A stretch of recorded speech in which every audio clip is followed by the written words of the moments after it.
dear student, conversion of partnership form into a joint stock company.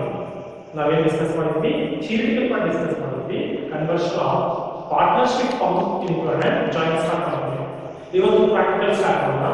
So here we have a problem. ನಾನು ಓದ್ತೀನಿ, ಅದರಲ್ಲಿ ಇನ್ನೊಂದ್ಸತಿ ನಾವು change ಮಾಡೋಣ, ಸ್ಟೆಪ್ ಬೈ ಸ್ಟೆಪ್ ಹೇಳ್ಕೊಡ್ತೀನಿ. Here we have a problem. The balance sheet of A B and C partnership firm is as follows. ಅಂದ್ರೆ ನಿಮಗೆ A B C ಅಂತ ಒಂದು ಪಾರ್ಟ್ನರ್ಶಿಪ್ ಫಾರ್ಮ್ ಇದೆ, ಎ ಬಿ ಸಿ ಅಂತ ಒಂದು ಪಾರ್ಟ್ನರ್ಶಿಪ್ ಫಾರ್ಮ್ ಇದೆ, A B C ಅಂತ ಒಂದು ಪಾರ್ಟ್ನರ್ಶಿಪ್ ಫಾರ್ಮ್ ಇದೆ. ನೋಡಿ ಇಲ್ಲಿ ಪ್ರಾಬ್ಲಮ್ ಇದೆ. ಈ ಸಂಬಂಧಪಟ್ಟಂತ ಪ್ರಾಬ್ಲಮ್ ನಿಮಗೆ ನಾನು ಹೇಳ್ಕೊಡ್ತೀನಿ. ಸೊ ಇಲ್ಲಿ ಹೇಳ್ತೀನಿ. So A B C partners balance sheet ಕೊಟ್ಟಿದ್ದಾರೆ. The balance sheet is liabilities ಕೊಟ್ಟವ್ರೆ such as creditors, bills payable and capital introduced or invested by partner A, partner B and partner C. ಅದರ ಜೊತೆಗೆ assets ಕೊಟ್ಟವ್ರೆ cash and bank balance, debtors, stock, machinery, furniture, fixtures and goodwill. Is ಕೊಟ್ಬಿಟ್ಟು ನಿಮಗೆ ಏನು ಹೇಳಿದ್ದಾರೆ ಅಂದ್ರೆ it was decided to sell the business. It was decided to sell the business to a limited company agreeing to allot 12,000 fully paid shares of rupees 10 each in full satisfaction of PC. ನೋಡಿ ಈ problem ಅಲ್ಲಿ ನಿಮಗೆ ಏನು ಮಾಡಿದ್ದಾರೆ ಅಂದ್ರೆ PC amount ನ ಹೇಗೆ settle ಮಾಡ್ತಾ ಇದ್ದಾರೆ ಅಂತ ಕೊಟ್ಟವರು. ಇದನ್ನ ನೆಟ್ ಪೇಮೆಂಟ್ ಮೆಥಡ್ ಅಂತ ಹೇಳ್ತೀವಿ. ಪರ್ಚೇಸ್ ಪ್ರೈಸ್ ಹೇಳಿಲ್ಲ, ಮತ್ತೆ ಅಸೆಟ್ಸ್ ಅಂಡ್ ಲಯಬಿಲಿಟೀಸ್ ಎಷ್ಟು ಅಕೌಂಟಿಂಗ್ ಅಂತ ಹೇಳಿಲ್ಲ. Here the mention about at what rate they agreed to purchase and how that will be discharged. ನೋಡಿ ಆ ಪರ್ಚೇಸ್ ಪ್ರೈಸ್ ನಾವು 12,000 fully paid shares of 10 each ಕೊಟ್ಟು ಸೆಟಲ್ ಮಾಡ್ತಾ ಇದ್ದಾರೆ to purchase the partnership. The next they have mentioned that the company assumed the liabilities except bills payable. ಅಂದ್ರೆ liability ಏನಿದೆ ಅದನ್ನ ಒಪ್ಕೊಂತಾ ಇದ್ದಾರೆ, ಬಟ್ ಎಕ್ಸೆಪ್ಟ್ ಏನು ತಗೊಂಡಲ್ಲ, bills payable ತಗೊಂಡಿಲ್ಲ. Bills payable if it is not accepting by the purchasing company, what to do, that I will tell. That is settled by the partners itself. That while doing the problem I will explain that. The next is I took over all assets. All assets ತಗೊಂಡಿದ್ದಾರೆ ಆದರೆ except the bank balance. Suppose bank balance ಏನಾದರೂ cash and bank balance ಏನಾದರೂ ತಗೊಂಡಿಲ್ಲ ಅಂದ್ರೆ that won't consider in the realization account, directly it is taken in the bank account or cash account. And this could be to the partners shares profit and loss in a proportionate of the profit and loss sharing ratio could be 1/2, 1/3 and 1/6 respectively. This could be to prepare accounts showing the final settlements as regards the partners assuming shares were distributed duly allotted. Is to ledger account in the books of partnership form na ಮಾಡಿ ಅಂತ ಹೇಳಿದ್ದಾರೆ. Now we will start doing the problem. Okay, ನೋಡಿ students, ಈಗ ನಾವು conversion of partnership firm into a joint stock company ಮೇಲೆ problems ಮಾಡ್ತಾ ಇದ್ದೀವಿ. ಈ ಪರ್ಟಿಕ್ಯುಲರ್ ಕನ್ವರ್ಷನ್ ಮಾಡಬೇಕು ಅಂದ್ರೆ ನಮಗೆ 4 ಸ್ಟೆಪ್ಸ್ ಇದಾವೆ. ಆ 4 ಸ್ಟೆಪ್ಸ್ ನಾನು ಹೇಳಿದ್ದೀನಿ. ಈಗ ಸ್ಟೆಪ್ ಬೈ ಸ್ಟೆಪ್ ಅದನ್ನ ಪ್ರಾಕ್ಟಿಕಲ್ ಆಗಿ ಅರ್ಥ ಮಾಡೋಣ. ಈಗ to convert partnership form into a joint stock company, we are going to have first step. The first step is calculation of PC. PC calculate ಮಾಡೋದು 3 ಮೆಥಡ್ ನಾನು ನಿಮಗೆ ಹೇಳಿದ್ದೀನಿ already. First method lump sum method, second method net asset method, third method net payment method. ಈ problem ಅಲ್ಲಿ PC ಯಾವ method ಪ್ರಕಾರ calculate ಮಾಡಬೇಕು ಅಂತ ಚೆಕ್ ಮಾಡಬೇಕು. ಈ ಪ್ರಾಬ್ಲಮ್ ಅಲ್ಲಿ ಏನು ಮಾಡಿದ್ದಾರೆ ಅಂದ್ರೆ ಪರ್ಚೇಸ್ ವ್ಯಾಲ್ಯೂ ಹೇಗೆ ಡಿಸ್ಚಾರ್ಜ್ ಮಾಡ್ತಾ ಇದ್ದಾರೆ ಅಂದ್ರೆ ಹೇಗೆ ಪೇ ಮಾಡ್ತಾ ಇದ್ದಾರೆ ಅಂತ ಕೊಡ್ತಾರೆ. ಅದಕ್ಕೆ ನಾವು PC ಯಾವ ಮೆಥಡ್ ಮೂಲಕ ಕ್ಯಾಲ್ಕುಲೇಟ್ ಮಾಡ್ತೀವಿ? Net payment method. Net payment method ಮೇಲೆ ಕ್ಯಾಲ್ಕುಲೇಟ್ ಮಾಡ್ತೀವಿ. ನೆಟ್ ಪೇಮೆಂಟ್ ಮೆಥಡ್ ಅಂದ್ರೆ ಏನು? ಅದನ್ನ ಹೇಗೆ ಪೇ ಮಾಡ್ತಾ ಇದ್ದಾರೆ ಅಂತ ಕೊಡ್ತಾರೆ. ಈ ಪ್ರಾಬ್ಲಮ್ ಅಲ್ಲಿ ಹೇಳಿದ್ದಾರೆ the payment will be made in the form of shares. That will be ಎಷ್ಟು ಶೇರ್ಸ್ ಅಂತ ಹೇಳಿದ್ದಾರೆ ಅಂದ್ರೆ 12,000 valuable shares are giving at the rate 10 each. ನೋಡಿ ಎಲ್ಲ ಫುಲ್ ವ್ಯಾಲ್ಯೂ ಆಫ್ PC ಹೆಂಗೆ ಸೆಟಲ್ ಮಾಡ್ತಾ ಇದ್ದಾರೆ ಅಂದ್ರೆ in the form of equity shares. ಹೆಂಗೆ ಕೊಡ್ತಾ ಇದ್ದಾರೆ? 12,000 valuable equity shares are paid at rupees 10 each. 12,000 number of equity shares allotted at rupees 10 each. So ಅವಾಗ ನಮಗೆ ಆನ್ಸರ್ ಎಷ್ಟು ಬರುತ್ತೆ ಅಂತಂದ್ರೆ 1,20,000 ಬರುತ್ತೆ. ಇದನ್ನ ನಾವು ಏನಂತ ಹೇಳ್ತೀವಿ? PC ಅಂತ ಹೇಳ್ತೀವಿ. Step 2 is discharge of PC. ಇಲ್ಲೇ ಬಂದಿದೆ ನೋಡಿ. ಆ PC ಅಮೌಂಟ್ ನ ಹೇಗೆ ಪೇ ಮಾಡಿದ್ದಾರೆ. So once again you have to consider about to discharge of PC. That is step 3 ತಗೋಣ. Step 3 is preparation of ledger accounts. ಅಂದ್ರೆ closing the books of accounts ಅಂತ ಹೇಳ್ತೀವಿ. Books of accounts are vendor firm. Vendor firm. Vendor firm ಯಾವಾಗ ಹೇಳ್ತೀವಿ ಅಂದ್ರೆ selling company. ABC ಅಂತ partners ಇದಲ್ಲ, ಆ ಪಾರ್ಟ್ನರ್ಶಿಪ್ ಫರ್ಮ್ ನ ಸೆಲ್ ಮಾಡ್ತಾರಲ್ಲ, ಆ ABC ನಮ್ಗೆ ಏನಾಗುತ್ತೆ? ವೆಂಡರ್ ಫರ್ಮ್ ಆಗುತ್ತೆ. ಯಾರು ಅದನ್ನ ಪರ್ಚೇಸ್ ಮಾಡ್ತಾ ಇರ್ತಾರೆ ಅವರು ಅದನ್ನ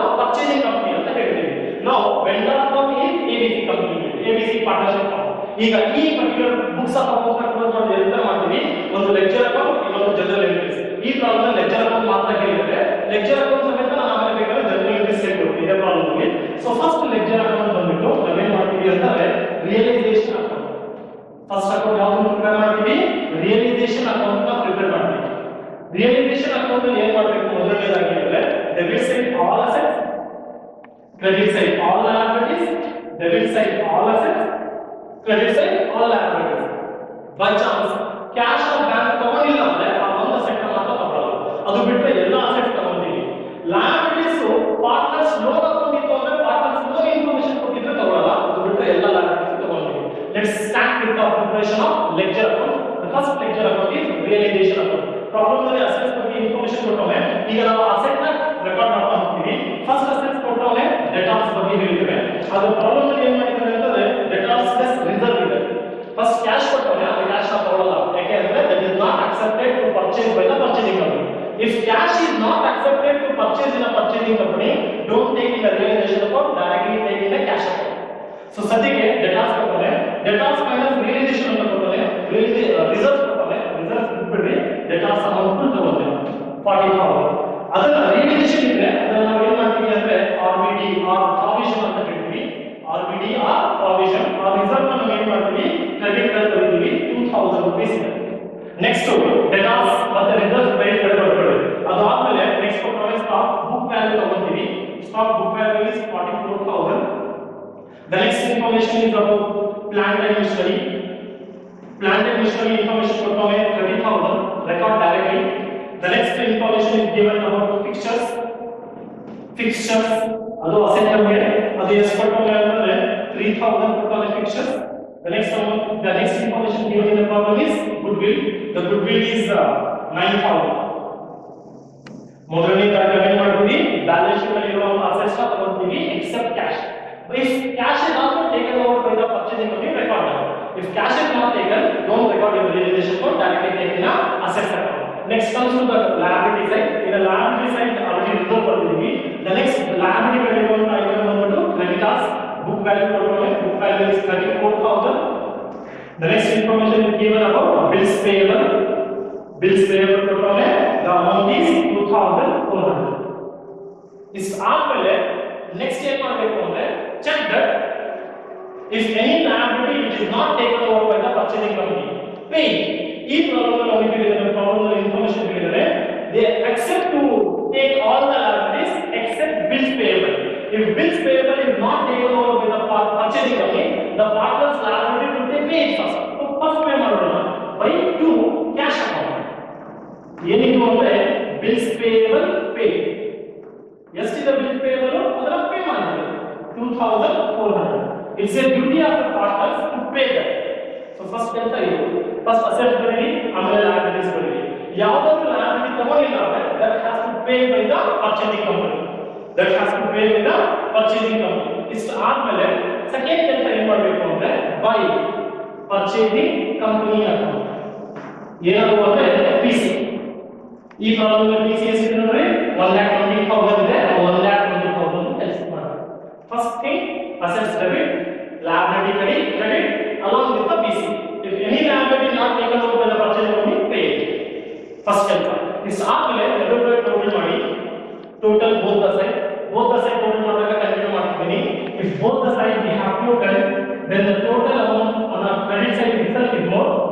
Credit side ಜಾಸ್ತಿ ಬರುತ್ತೆ ಅಮೌಂಟ್. ಆ ಕ್ರೆಡಿಟ್ ಸೈಡ್ ಎಷ್ಟು ಬರುತ್ತೆ ಅಂದ್ರೆ 1,58,400 ಬರುತ್ತೆ.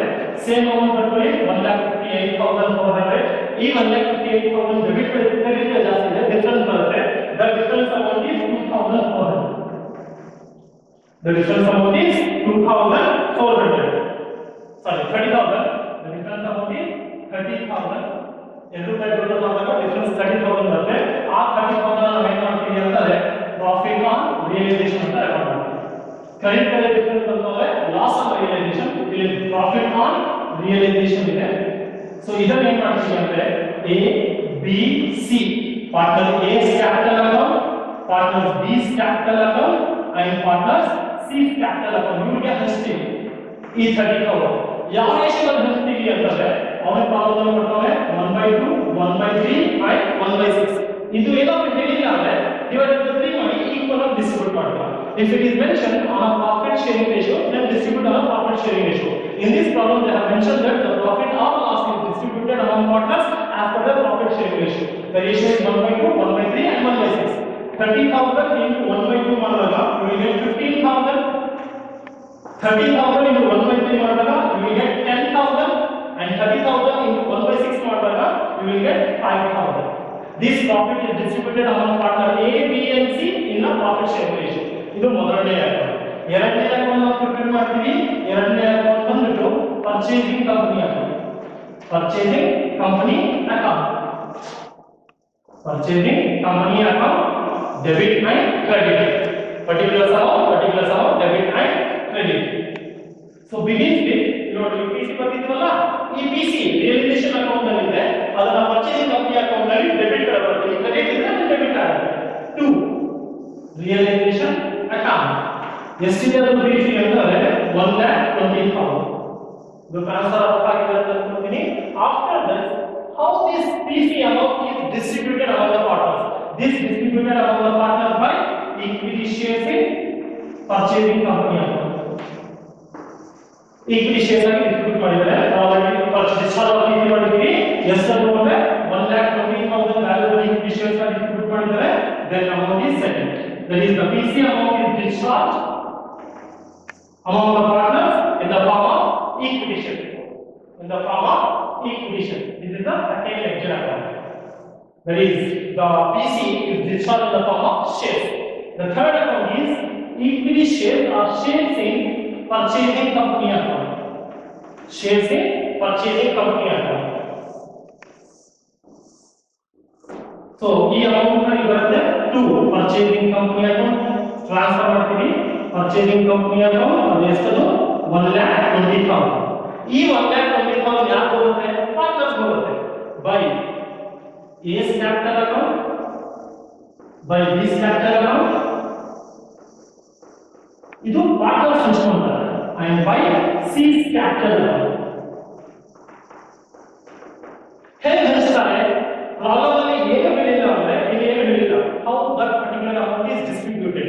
That amount is distributed based on final claim ratio. Now we are calculating the calculation of final claim ratio.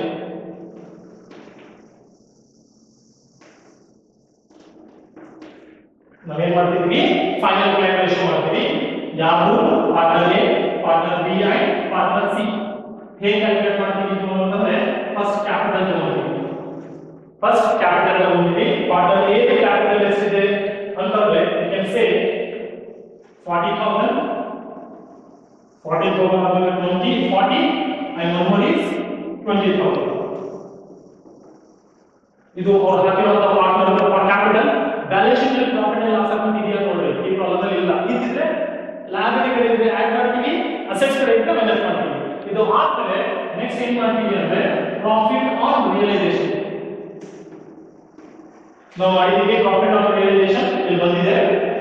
ಇದನ್ನ ತಗೊಳ್ತೀವಿ. Partner A 15,000, partner B 10,000 and partner C 5,000. Total ಮಾಡಿದಾಗ 55,000, 15,000 and 25,000. This is the final calculation. ಎಲ್ಲದಕ್ಕೂ 3 cancel ಮಾಡ್ತೀವಿ. So 55, 50, 25. So ಇದು 5 ಅಂಕಗಳಿಂದ ಹೋಗುತ್ತೆ. 5 5 5 10 5 11. So our ratio ಬಂದ್ಬಿಟ್ಟು 11:10:5. 11:10:5 5 5 25, 5 10 50, 5 11 55. ಈ ratio ಬೇಕಂದ್ರೆ ನಾವೇನ್ ಮಾಡ್ತೀವಿ? ಪಾರ್ಟ್ನರ್ಸ್ ಗೆ ಅವ್ರ ಶೇರ್ಸ್ ನ ಡಿಸ್ಟ್ರಿಬ್ಯೂಟ್ ಮಾಡ್ತೀವಿ. Just distribute the share value ಬಂದ್ಬಿಟ್ಟು 1,20,000 ಇದೆ into what is the partner ratio? ಏನು 11 ಡಿವೈಡೆಡ್ ಬೈ 3 ಆಡ್ ಮಾಡಿದ್ರೆ 26 ಬರುತ್ತೆ. ಡಿವೈಡೆಡ್ ಬೈ 26 ಕ್ಯಾಲ್ಕುಲೇಟ್ ಮಾಡಿದಾಗ you will get the value. The value is 50,770 ಬರುತ್ತೆ.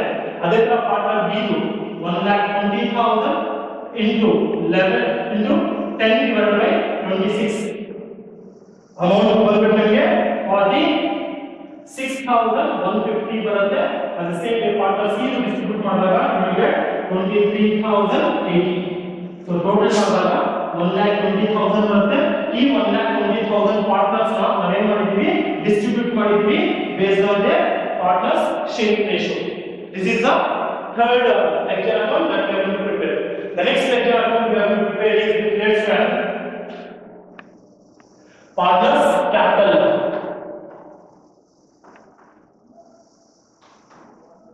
Partners capital.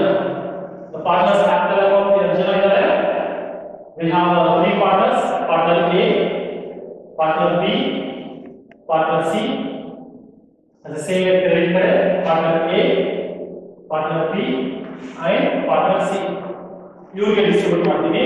Partners capital account begins from by balance brought down. ನಿಮ್ಮ balance sheet ಅಲ್ಲಿ ಇರುವ capital, balance sheet ಅಲ್ಲಿ ಇರುವ ಕ್ಯಾಪಿಟಲ್ ಎಷ್ಟಿದೆ ಅಂದ್ರೆ 40,000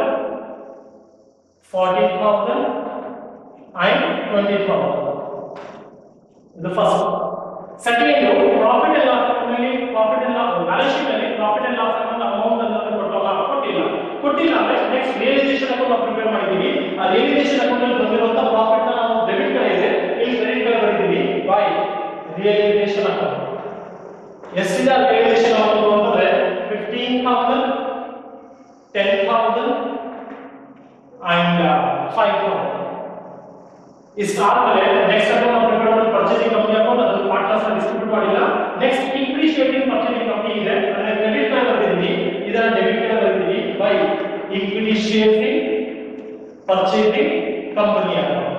ಎಷ್ಟು ಓದಿದೆ ಅಂದ್ರೆ 15,770. next 46,150 and finally 23,080. इस ಆದಮೇಲೆ ಎರಡು ಕಡೆ ಟೋಟಲ್ ಮಾಡ್ತೀರಾ 23,080. ಎರಡು ಕಡೆ ಟೋಟಲ್ ಮಾಡ್ತೀರಾ total both the side, which side is more means you will get credit side more balance ಬರುತ್ತೆ. credit side ಟೋಟಲ್ ಅಮೌಂಟ್ ಬಂದ್ಬಿಟ್ಟು 55,000, 50,000, 25,000. ಇದೇ ಅಮೌಂಟ್ ಏನು ಬರೀತೀವಿ 55,000, 50,000, 20,000. ಸೊ ಈ ಬ್ಯಾಲೆನ್ಸ್ ನೋಡಿದಾಗ ನಿಮಗೆ ಬ್ಯಾಲೆನ್ಸ್ ಡೆಬಿಟ್ ಕಡೆ ಬರುತ್ತೆ. the balance amount is 4,230, 3,850 and finally you get amount 1,920. ಇದು ಏನು ಬರೀತೀವಿ ಅಂದ್ರೆ to cash account balancing figure. ಇದು ನಿಮ್ಮ partners capital account. And finally, last account we will prepare, the account is cash or bank account. Cash or bank account. Cash or bank account. ಇದು ಎಲ್ಲಿಂದ start ಆಗುತ್ತೆ ಅಂದ್ರೆ begins with balance sheet. Balance sheet ನಲ್ಲಿ assets ಕಡೆ cash or bank balance ಬರ್ತವೆ. ಅದನ್ನ ನಾವು ಏನು ಮಾಡ್ತೀವಿ asset account ಅದು debit side ಸ್ಟಾರ್ಟ್ ಆಗುತ್ತೆ to balance brought down. Balance sheet ನಲ್ಲಿ ಕೊಟ್ಟಿರುವಂತ cash ಎಷ್ಟಿದೆ balance ಅಂತಂದ್ರೆ 12,400. ಈ 12,400 ಆಗಿದೆ. ನೆಕ್ಸ್ಟ್ ನೋಡಿ ಎಲ್ಲ ರಿಯಲೈಸೇಷನ್ ಅಕೌಂಟ್ ಅಲ್ಲಿ ನೋಡಿ, ರಿಯಲೈಸೇಷನ್ ಅಕೌಂಟ್ ಅಲ್ಲಿ ನೋಡಿ ಕ್ಯಾಶ್ ಇಂದ ಬರ್ತಿದೀವಲ್ಲ ಡೆಬಿಟ್ ಕಡೆ, ಈ ಅಮೌಂಟ್ ನ ಕ್ಯಾಶ್ ಬ್ಯಾಲೆನ್ಸ್ ಗೆ ಕ್ರೆಡಿಟ್ ಕಡೆ ಬರುತ್ತೆ ಬೈ ರಿಯಲೈಸೇಷನ್ ಅಕೌಂಟ್. ಎಷ್ಟಿದೆ ರಿಯಲೈಸೇಷನ್ ಅಕೌಂಟ್ ಅಂದ್ರೆ 2,400. ನೆಕ್ಸ್ಟ್ ಎಲ್ಲೂ ಕ್ಯಾಶ್ ಅಕೌಂಟ್ ಅಂತ ಇದರಲ್ಲಿ ಬಂದಿಲ್ಲ, ಪರ್ಚೇಸಿಂಗ್ ಕಂಪನಿ ಬಂದಿಲ್ಲ, ಈಕ್ವಿಟಿ ಶೇರ್ಸ್ ಬಂದಿಲ್ಲ. ನಾವು ಪಾರ್ಟ್ನರ್ಸ್ ಕ್ಯಾಪಿಟಲ್ ಅಕೌಂಟ್ ಅಲ್ಲಿ ಕ್ಯಾಶ್ ಬಂದಿದೆ, ಡೆಬಿಟ್ ಕಡೆ ಇದೆ, ಅದನ್ನ ಕ್ರೆಡಿಟ್ ಕಡೆ ಬರ್ತೀವಿ by A's capital account, by B's capital account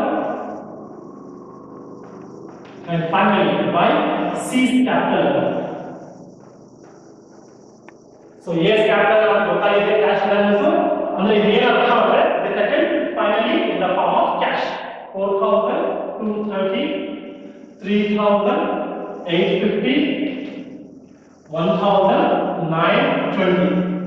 ಎರಡು ಕಡೆ ಟೋಟಲ್ ಮಾಡಿದಾಗ balance should be equal, balance same ಅಂತಂದ್ರೆ ನಾವು ಮಾಡಿರೋದೆಲ್ಲ ಕರೆಕ್ಟ್ ಆಗಿದೆ ಅಂತ.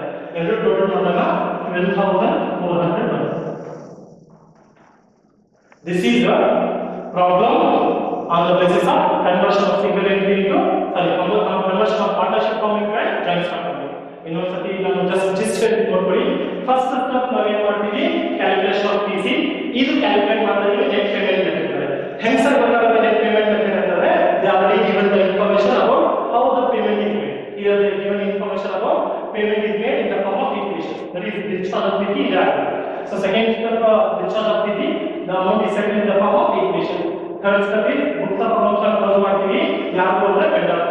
ಯಾವ ತರ books of accounts ಕ್ಲೋಸ್ ಮಾಡ್ತೀವಿ ಅಂದ್ರೆ preparing the ledger. ಯಾವ ledger account? Realization ledger account, purchasing company ledger account, and equity shares in purchasing company, partners capital account and cash account.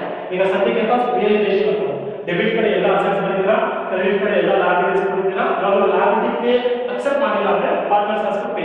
And finally PC ಬರೀತೀವಿ. PC ಆದ್ಮೇಲೆ ಎರಡು total ಮಾಡ್ತೀವಿ.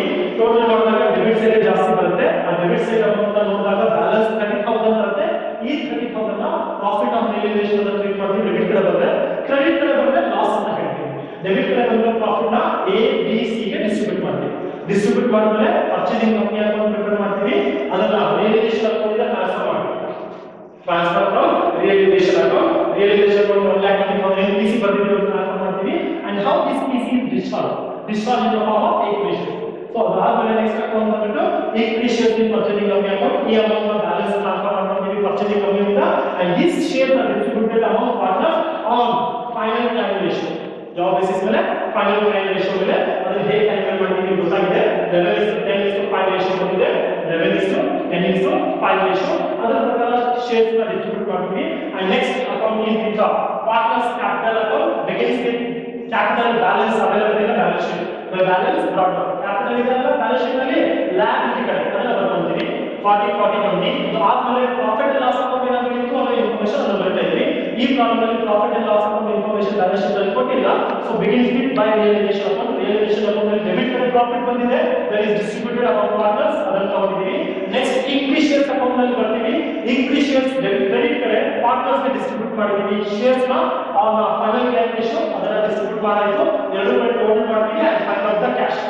ಈ cash ನ cash account ಅಲ್ಲಿ transfer ಮಾಡ್ತೀವಿ. Cash account ಅಲ್ಲಿ ಮೊದಲನೇ begins with to balance brought opening balance ಅಂತ ತಗೊಂತೀವಿ. ಇದು ಎಲ್ಲಿ ಬರ್ತದೆ? ಬ್ಯಾಲೆನ್ಸ್ ಶೀಟ್ ನಲ್ಲಿ ಅಸೆಟ್ಸ್ ಕಡೆ ಕ್ಯಾಶ್ ಬರುತ್ತೆ. ನೋಡಿ by chance cash is taken realisation account ಅಲ್ಲೂ ಬರ್ತಾ ಇತ್ತು, ಕ್ಯಾಶ್ ಅಕೌಂಟ್ ಅಲ್ಲೂ ಬರ್ತಾ ಇತ್ತು. Here the cash is not accepted to take by the purchasing company. So directly record in cash account. And finally realisation account ನಲ್ಲಿ ನಿಮಗೆ bills payable pay ಮಾಡಿದೀವಿ. Debit ಕಡೆ ಇದೆ ಬರ್ಕೊಂತೀವಿ. ಡೆಬಿಟ್ ಕಡೆ ಮತ್ತೆ ಅದು ಆದ್ಮೇಲೆ ಫೈನಲ್ ಆಗಿ cash account partners capital account ಅಲ್ಲಿ ಇದೆ. ಅದನ್ನ ಟ್ರಾನ್ಸ್ಫರ್ ಮಾಡಿದಾಗ ಕ್ಯಾಶ್ ಅಕೌಂಟ್ ಎರಡು ಟ್ಯಾಲಿ ಆಗುತ್ತೆ. ಇಷ್ಟು ಮಾಡಿದ್ರೆ ನಿಮ್ಮ ಲೆಕ್ಚರ್ ಅಕೌಂಟ್ ಬುಕ್ಸ್ ಆಫ್ ಅದರಲ್ಲಿ ವೆಂಡರ್ ಅಕೌಂಟ್ ಅಲ್ಲಿ ಕ್ಲೋಸ್ ಆಗುತ್ತೆ. So these are the some of the important concept with related purchasing selling partnership purchasing company. ಇದು ledger accounts in the books of purchasing company vendor. Ledger accounts in the books of vendor. I hope you have understood. If you have any doubt, you can ask. Thank you very much.